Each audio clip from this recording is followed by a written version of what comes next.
Absolute Espanha, esse é o tema de hoje. Vamos falar muito sobre esse jogo que aconteceu nessa final de Copa do Mundo. Mas antes, deixa o like, se inscreve, comenta, compartilha esse vídeo e vamos pro vídeo.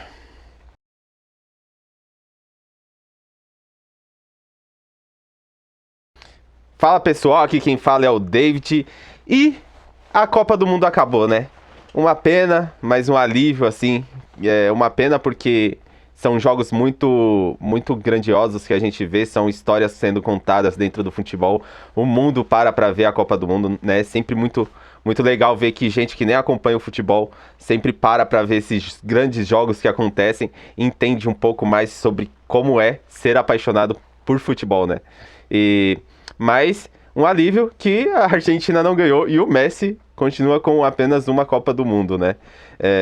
Apesar de que esse time da Espanha, hoje eu senti que foi muito displicente, principalmente nos minutos finais ali, quando eles tiveram algumas grandes chances de matar o jogo e não o fizeram.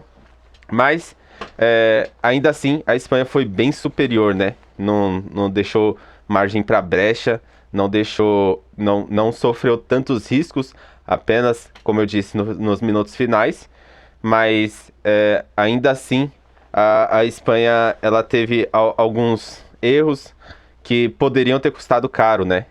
Ali no começo do jogo, naquela troca que teve, a Espanha tem algumas chances de marcar o gol, inclusive com o Yamal, e não marca. E aí o goleirão todo atrapalhado, tira uma bola muito ruim ali, num passe em profundidade para o Messi, um passe no meio campo ali em velocidade para o Messi.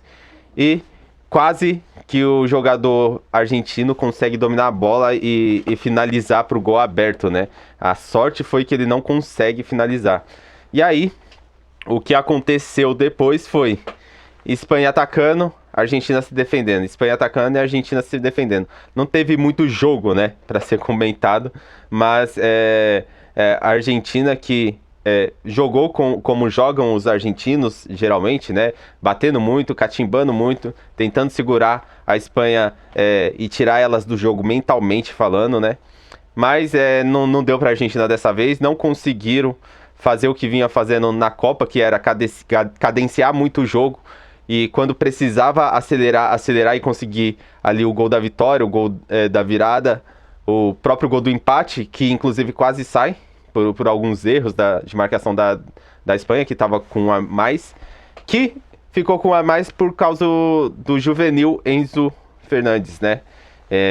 Ele que já tinha sido campeão da Copa do Mundo, ele que estava amarelado e ainda assim foi disputar uma bola no meio campo sem necessidade nenhuma, e aí toma o segundo amarelo e é expulso do jogo.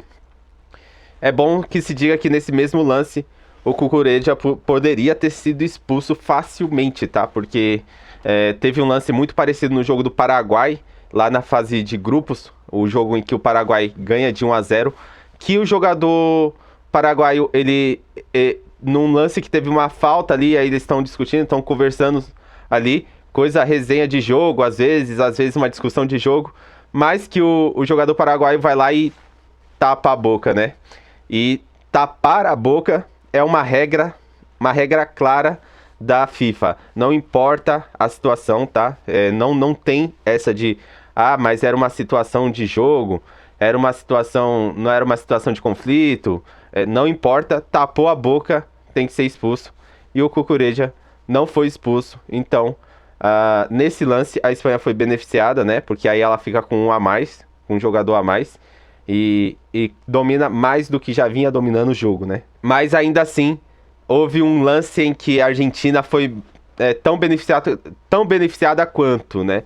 Que é o lance do primeiro gol que é anulado por uma falta que não acontece dentro da área, né? Esse lance do gol que foi anulado, o primeiro gol anulado da Espanha, é muito claro que é uma disputa de espaço dentro da área. O jogador argentino tá tentando segurar o jogador espanhol. E ele faz mais falta do que o jogador espanhol, né? O jogador espanhol ali na disputa de espaço acaba pisando no pé do jogador argentino. Mas não é um pisão que é faltoso, não é um pisão que pode tirar o jogador do lance. É um pisão que acontece ali por conta dessa disputa de espaço.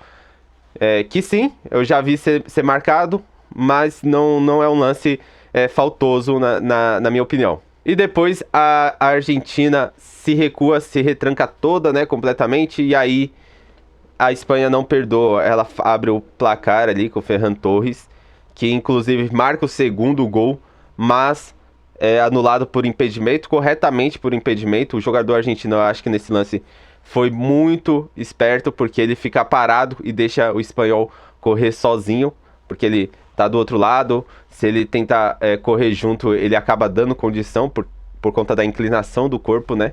Então, então o jogador argentino e o defensor argentino foi muito esperto. E aí acontece um lance que me tira do sério, assim, completamente do jogo, que é o lance do Nico Williams.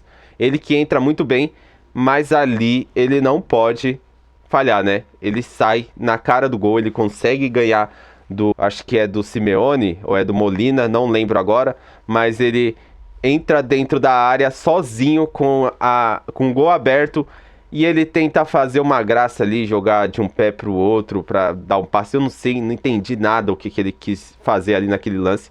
Ele que contava com o Yamal, que tava do outro lado pronto e apto para fazer o gol também.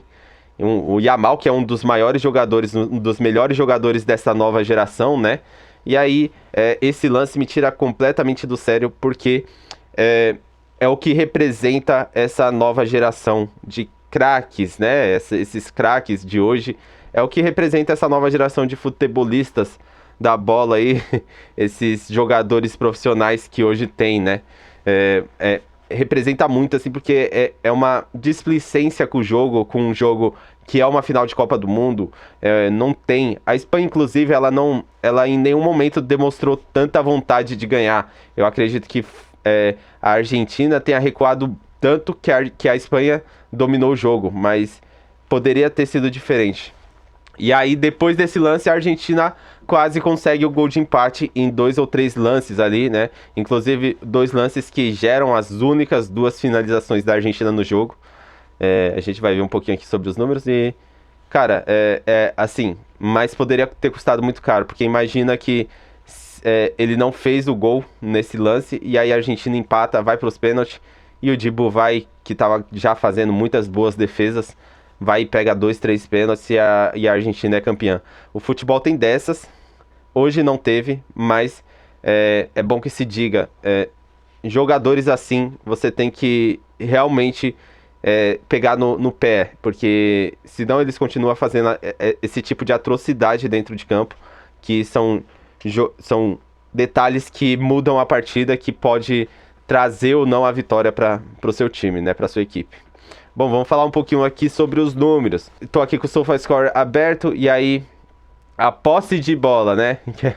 A grandíssima posse de bola.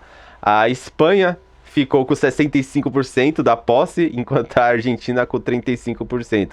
Fora, aqui não conta aquela bola parada, né? Que não tá em jogo. Só conta a posse ali, só divide em 2, né? Mas ainda teve muito tempo ali de bola não rolando, onde acontecem as faltas, algumas confusões ali. Mas é isso. E essa posse, assim, mostra um pouco do que foi o jogo, né? A Argentina pegava na bola para sair no contra-ataque e não conseguia encaixar, né? Foi muito parecido esse jogo, inclusive, com o da França contra o Paraguai, né? Que fica um time atacando e o outro só defendendo. E aí, grandes chances criadas, 4-0 para a Espanha. Finalizações, isso daqui é absurdo, tá?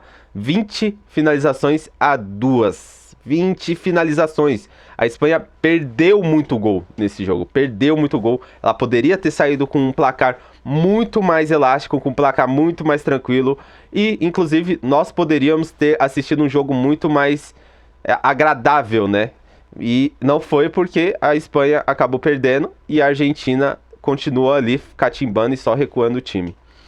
As defesas foram 11 da Argentina contra 0 da Espanha. Isso daqui é outro dado absurdo, porque apesar da Argentina ter tido 2 ou 3 chances ali de gol no final do jogo, foram chances que foram quebradas pela defesa ou isoladas pelo jogador do argentino, né? E não porque o goleiro apareceu. O goleiro praticamente não aparece nesse jogo. Escanteio foram 9-4. E para deixar bem claro que esses 4 escanteios da Argentina, 2 pelo menos foi na prorrogação, que é ali no final do jogo, quando a Argentina já tinha tomado 1-0. E aqui mostra que a Argentina ela só reage quando perdeu, quando já tá no desespero ali, aí ela tenta jogar, e isso me incomoda profundamente. Quando o meu time joga desse jeito, eu fico pé da vida. Faltas. Aí já foi um pouco mais equilibrada, foram 25 da Argentina e 21 da Espanha. Essas 21 faltas aqui foram inclusive faltas para parar contra-ataques, né, muitas vezes. Inclusive, uma falta que o juiz não dá para a Argentina, que é uma falta antes do primeiro gol da Espanha, que poderia sair o gol, que é uma falta do Cucurella. E aí era falta para cartão, porque o jogador estava de frente para o gol com a bola quase que dominada, e o juiz não dá. O juiz errou bastante, tá? E errou para os dois lados, apesar de que muito se fala que foi muito mais para a Argentina, mas ele erra muito para os dois lados nesse jogo. Os passes aqui falar por falar, porque a Espanha sempre gosta de trocar muitos passes, né? É uma seleção, assim, historicamente, que troca muitos passes. E aqui é 852-464, é tipo o dobro. Sempre vai ser assim quando você vê um jogo da Espanha, a Espanha sempre vai ter, mesmo que ela perca, ela vai ter mais essa bola no pé. Desarmes, 18 da Argentina, 17 da Espanha, nesse quesito muito equilibrado também. E faltas de tiros diretos, também muito equilibrado, 25-21, né? 25 para a Espanha, 21 para a Argentina. Os cartões fica por conta apenas, e aqui mostra muito que o juiz ele não estava muito favorável à Argentina, ele estava mais favorável a não dar as faltas ou não dar cartões. E aí tem um lance do gol da Espanha que ele dá a falta ali, que foi um perigo de gol. Eu acho que ele se sentiu pressionado porque ele viu o jogador argentino caindo e falou, vou dar a falta porque aqui é lance de gol, não posso errar, enfim. Qualquer coisa o VAR lá me ajuda, e foi por aí, né? E então, ó, cartões amarelos foram 6 para a Argentina e 0 da Espanha. Claro que a Argentina fez muito mais faltas fortes do que a Espanha, mas a Espanha poderia ter recebido alguns cartões também. E cartões vermelhos, o do Enzo Fernandes, né? Que foi o que deu o estopim para a Espanha atacar muito, muito esse jogo. Bom, eu acho que é isso, galera. Um jogo que foi bastante disputado taticamente. Por mais que não tenha sido muito agradável de assistir, foi um jogo muito disputado. E a Espanha sai merecedora de ser campeão, porque eu acho que ela teve muito mais a ideia de jogar bola do que a Argentina. Mesmo que eu tenha sentido muitas vezes o time da Espanha um pouco apático, né? Então eu acho que se a Argentina tivesse aquela vontade que ela teve, por exemplo, ali nos últimos minutos de tentar fazer o gol, eu acho que a Argentina poderia ter saído com um placar diferente. Mas a Argentina veio jogando assim a Copa inteira e tava muito que na cara que só iria apertar caso estivesse dando muito ruim para a Argentina, né? Feliz é o Ferran Torres, que faz o gol do título. E mais uma vez a Espanha caminha com os mesmos passos que em 2010 e ganha o título com um jogo de 1-0, né? Com um jogador que, apesar de lá em 2010 ter sido o craque que fez o gol, aqui foi Ferran Torres, que não é um jogador que é considerado o principal, mas é um jogador que tem sido destacado dentro desse time da Espanha, a Espanha fazendo o mesmo caminho de 2010. Vou ficando por aqui, deixa o like, comenta, compartilha, me diz o que você achou desse jogo, o que você espera para a próxima Copa também. Sei que é daqui a 4 anos, mas vamos nos preparar, né? Eu já fiz um vídeo aqui falando de uma possível escalação do Brasil para a próxima Copa. Eu vou deixar um card aí para você clicar e assistir. Ele tá no final do vídeo ali, mas eu acho que vale a pena para você ver, porque são alguns garotos que eu venho acompanhando e eu acho que poderia dar um respiro assim para a seleção brasileira e uma esperança maior do que essa nossa seleção tem apresentado. A Argentina ficou pelo caminho, graças a Deus, mas ainda assim eles se mostraram melhores e mais eficientes que nós, né, nesses últimos anos e nessa Copa do Mundo. Valeu, galera. Vou ficando por aqui. Até mais. Falou!